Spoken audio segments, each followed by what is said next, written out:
Welcome to the Deep Dive. Today, we're tackling a really significant moment in history, the separation of East Pakistan back in 1971. It's a topic that still generates a lot of debate, doesn't it? Absolutely. And you, our listeners, you like getting to the heart of things. Mm-hmm.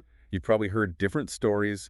Some blame India, others point inwards. Yeah, there are definitely competing narratives out there. So our mission today, using a really interesting YouTube commentary by Hamid Mir as our main source, is to, well, dig a bit deeper. See if we can uncover some of the core reasons, maybe even some things that aren't commonly discussed. Exactly. We want to get past the noise. Mir raises a central question right off the bat. Which is, was the fall of Dhaka purely down to Indian intervention, or was it something brewing inside Pakistan for a long time? Understanding that distinction is key, isn't it? It really changes the frame. The narrative you often hear, especially within Pakistan, tends to focus on India, maybe some international conspiracies. Mm-hmm. The external factors. But Hamid Mir flips that.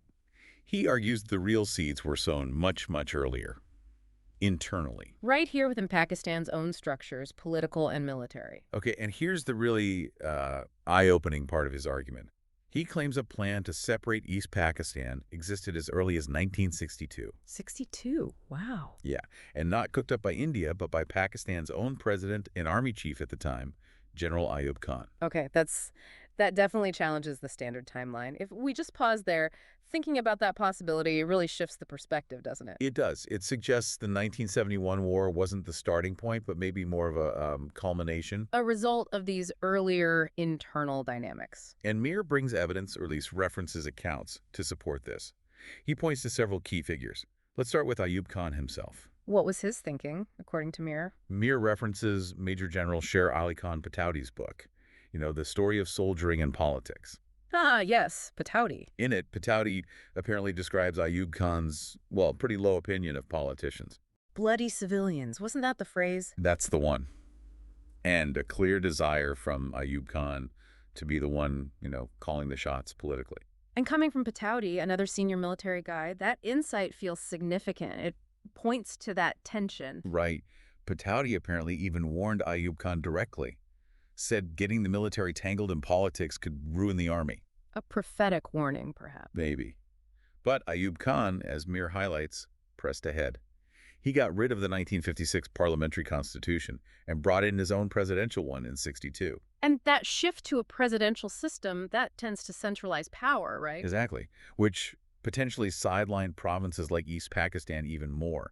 That's a crucial piece here. Because it raises questions about representation, about how the East Wing felt within the Union. Which leads us to Justice Muhammad Ibrahim, he was the law minister then, and a Bengali. And he wasn't happy with this new constitution. Not at all. Mir cites Justice Ibrahim's diaries.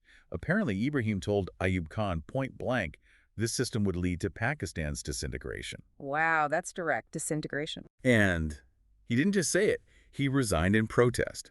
Think about the weight of that. Your own law minister quitting because he sees disaster ahead. It shows a fundamental split right at the top, a deep disagreement about the country's direction. Then, the person who replaced Ibrahim was Justice Munir. Mir uses Munir's book from Jinnah Desi as another source. Okay, what did Munir say? According to Mir, Munir wrote that Ayub Khan actually expressed a wish to, well, get rid of the Bengalis. Get rid of them, because they complained about their rights. That's the account Mir presents. Imagine the head of state feeling that way about millions of his own citizens. It's chilling if accurate. It suggests such a profound disconnect, a lack of empathy. And it gets even more specific. Mir recounts a conversation Munir supposedly had with a Bengali minister, Ramizuddin. Munir apparently suggested separation to him. Just floated the idea. Munir suggested it to a Bengali minister. Yes. But Ramizuddin pushed back hard. Said East Pakistan was Pakistan, the majority, and they didn't want to separate. So at that point, the desire for separation wasn't coming from the Bengali side, according to this account. Exactly. It completely flips the script, doesn't it? Suggests the idea was being kicked around in the West Pakistani establishment. That's a very different picture. Mir also brings in a non-Pakistani source, Herbert Feldman's book, The End and the Beginning. Okay. Feldman apparently reproduced a 1972 interview Ayub Khan gave to the Daily Telegraph in London. And what did Ayub Khan say then, after he'd lost power? He apparently stated he had planned to offer independence to East Pakistan. He admitted it, Planned to offer it. That's what the interview reportedly says. Uh, A pretty significant admission years later. It adds another complex layer. Maybe he foresaw it, or perhaps wanted to control the process if it happened. Hard to know his motives. True. Then there's Khan Abdul Wali Khan, the opposition leader. A very prominent figure. Mir points to another book and a 1981 interview with Wali Khan. In it, Wali Khan describes Ayub Khan approaching him back in 1968. What about Ayub Khan allegedly proposed they work together to, quote, get rid of East Pakistan. Again, get rid of it for a stronger West Pakistan. Apparently. For the sake of a stronger, presumably West-dominated, Pakistan. What's striking is this wasn't some fringe idea. It was allegedly being floated by the president himself. Wali Khan's testimony as an opponent of Ayub Khan really adds weight to this idea that the push, or at least the contemplation of separation, was coming from the top in the West. And Wali Khan's reaction, he said no, flat out refused. He wouldn't be part of it. Said he'd unite with forces against anyone conspiring against East Pakistan. So you see this contrast. Alleged plots in the West, but strong initial desire for unity in the East. It's important to remember that Bengali contribution to Pakistan's creation. Absolutely. Marin makes that point strongly. The Muslim League itself was founded in Dhaka. Right. And A.K. Fazul Haq, a Bengali, presented the Lahore Resolution. They were foundational. To just paint them as separatists from day one ignores all that history. It really does. Mir even mentions Sheikh Mujibur Rahman's early days in the Muslim League, referencing Mujib's own memoirs. So he was initially part of the mainstream Pakistan movement. Yes. He only joined the Awami League later, with Suhrawardi, apparently due to power struggles within the Muslim League after Jinnah died. So the Awami League's birth was more about seeking fair representation within Pakistan, not necessarily breaking away at that point. That seems to be the implication Mir draws. It was about power sharing, about the East Wing feeling marginalized. Which makes sense in the context of the growing disillusionment. Like in the 1964 presidential election, Mir notes that Bengalis overwhelmingly backed Fatima Jinnah against Ayub Khan. A clear sign of discontent with Ayub's rule. But then Mir mentions alleged manipulation involving Maulana Bashani. Bashani, the leftist leader. Yeah. Apparently, there are accounts suggesting he took funds to support Ayub Khan instead of Fatima Jinnah. That adds another layer of political maneuvering and potential betrayal felt in the East. And these feelings, this sense of being cheated or ignored, fueled the demand for more autonomy. Which led to Sheikh Mujib's 6 Points program. Exactly. Mir explains that after the perceived rigging in '64, Mujib really pushed for provincial autonomy with the 6 points. Not independence yet, but significant devolution of power. Right. Control over their own affairs, their resources. Yeah. It was a response to feeling like a colony, essentially. A demand for a fairer deal within Pakistan. Mir even shares details from a 1969 interview he conducted with Mujib. Okay. What did Mujib say then? Mujib apparently said East Pakistan, being the majority, didn't need to separate. He suggested they'd consider staying united if the 1956 constitution was restored. The one Ayub Khan had abrogated. The one with more provincial autonomy. Precisely. So even in '69, according to this account, the door to unity wasn't completely shut. There were conditions, but the possibility was there. That's a crucial point. It suggests separation wasn't seen as inevitable by Mujib, even then. Political solutions were still conceivable. But then came the 1970 elections, generally hailed as fair. That's the common perception, yes. Pakistan's first real general election based on universal suffrage. Well, Mir challenges that a bit, at least regarding the provincial elections that followed the National Assembly vote. He cites Ambassador Arshad Semi Khan's book. Arshad Semi Khan, he was ADC to General Yahya Khan, who was in charge then. Correct. And Khan apparently wrote that after the Awami League's massive win in the national vote, Yahya Khan instructed General Ghulam Omar to rig the provincial polls. Rig them to counterbalance the Awami League's strength. That's the allegation. It certainly casts doubt on the fairness of the whole process, if true. It suggests a real reluctance by the military regime to accept the democratic outcome, especially the scale of the Awami League's mandate. Mir also mentions allegations of funds being distributed to parties opposing the Awami League. Trying to weaken them politically even after the election? Seems so, including, again, allegedly, Maulana Bashani continuing to accept money. Mir references Brigadier A.R. Siddiqui's book here. And military intelligence apparently misjudged the situation badly. Completely underestimated the Awami League support. Shuja Nawaz's book Crossed Swords apparently details this miscalculation. The establishment just seemed out of touch. It points to a dangerous combination, misjudging the political mood and potentially trying to manipulate the outcome anyway. Interestingly, Mir brings up an alleged attempt by Sheikh Mujib after the election to form an alliance with Mian Mumtaz Sultana in West Pakistan.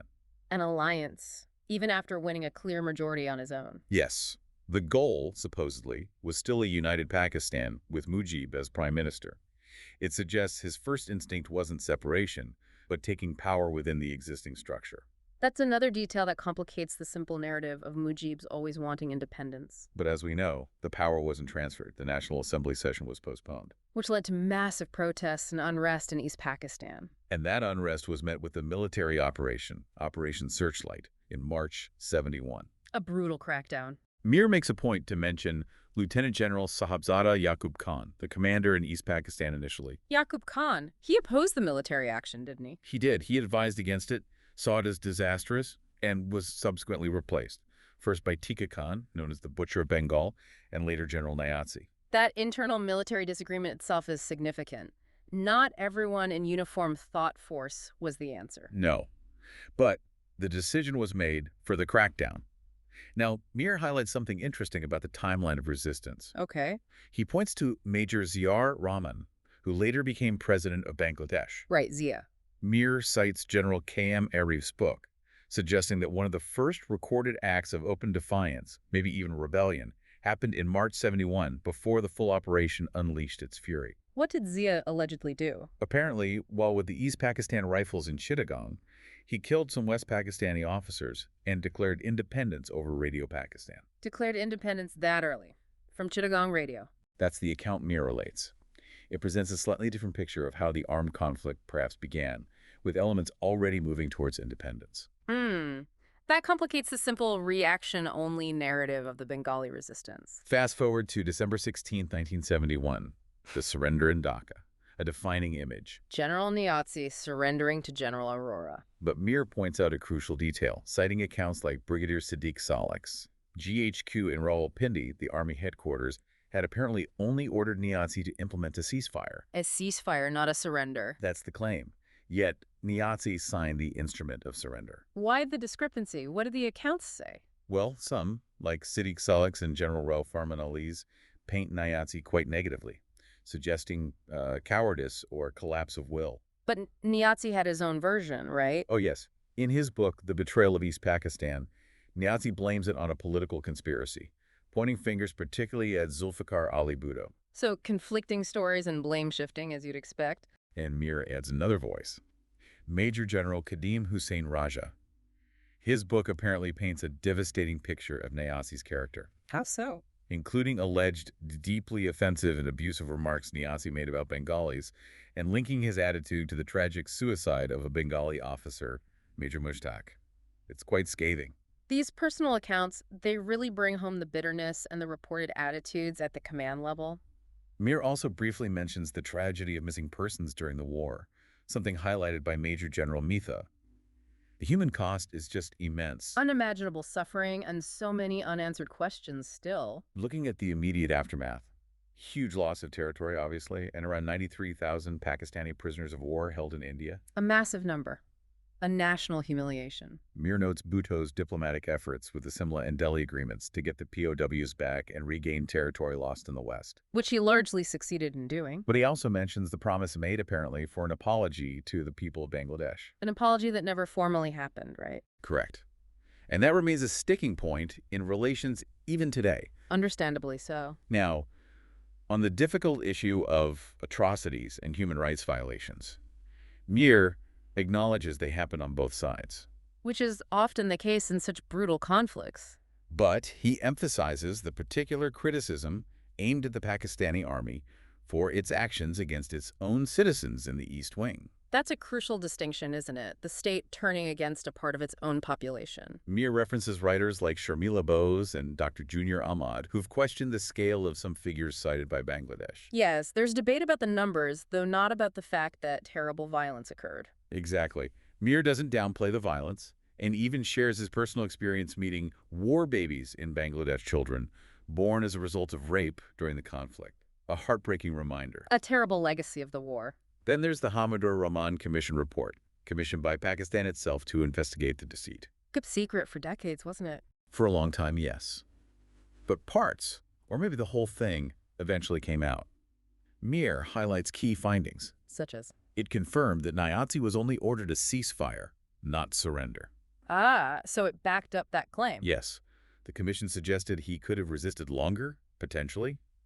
It even mused that resisting might have made him a hero in history, ironically. Instead of the figure associated with the surrender. But the report's main conclusion on the defeat was damning. It pointed to a lack of moral character and courage among senior army commanders. A failure of leadership at the top. That's a harsh internal assessment. Very. And Mir adds the report also noted surrenders happened in West Pakistan too, citing Lieutenant General Irshad Ahmed Khan's case specifically. So it wasn't just an East Pakistan phenomenon. And perhaps the most crucial lesson the Hamid Rahman Commission drew, according to Mir. What was that? The detrimental impact of the military's long involvement in politics on its professional capability, its ability to actually fight a war. Wow. The commission itself linked political interference to military failure. That's what Mir conveys. A powerful indictment, suggesting that playing politics weakened the army's core function. A lesson with long echoes in Pakistan's history. Mir then touches on the fate of those who collaborated with the army during the operation, groups like al-Badr and al-Shams, many Biharis, Jamaat-e-Islami members. Many faced reprisals after independence, and the Biharis, many are still stateless in camps in Bangladesh, right? Exactly. Their plight continues. It raises huge questions about accountability, justice, and the messy aftermath for everyone involved. The repercussions just ripple outwards for decades. So, bringing it all together, Mir circles back to his core argument. That the root cause goes back much further than 1971. Yes. He argues the failure to respect the 1956 Constitution, the move towards centralization under Ayub Khan, was a primary driver. And he sees parallels with ongoing debates about Pakistan's current constitution, the 1973 one. He does. He stresses the need for Pakistan to acknowledge these past blunders for internal accountability. To learn the lessons, essentially. And he concludes by firmly reiterating his thesis. The plan, the idea to break Pakistan, didn't start in 71 or even 70. It originated, he argues, back in 1962 with Ayub Khan and Justice Munir. Making December 16, 1971, not the cause, but the consequence of that earlier intent. He even draws a line, perhaps controversially, connecting this lack of accountability for 1971 to more recent events. It's certainly a provocative take, challenging the conventional wisdom significantly. It is. It places the responsibility much more squarely on internal Pakistani decisions and leadership failures over a longer period, rather than solely blaming external forces or the immediate events of the war. So as we wrap up this deep dive, the key takeaway, I think, is the sheer complexity. Definitely. It wasn't simple. The separation of East Pakistan wasn't just one thing. Mir's perspective suggests deep roots stretching back years, involving internal politics, military ambitions, constitutional changes. It forces you to look beyond the surface narrative, beyond just the events of 1971 itself. It really underscores how vital it is to grapple with the full, often uncomfortable, context of history and the lasting consequences of decisions made at the top. Decisions that affected millions of lives profoundly. Which leads us to that final thought for you, our listeners, to ponder. How does a nation truly reckon with its past mistakes, especially ones of this magnitude? And what role does genuine historical accountability, acknowledging the internal failures, not just blaming others, play in building resilience and preventing future tragedies? Something to think about. Thank you for joining us for this deep dive.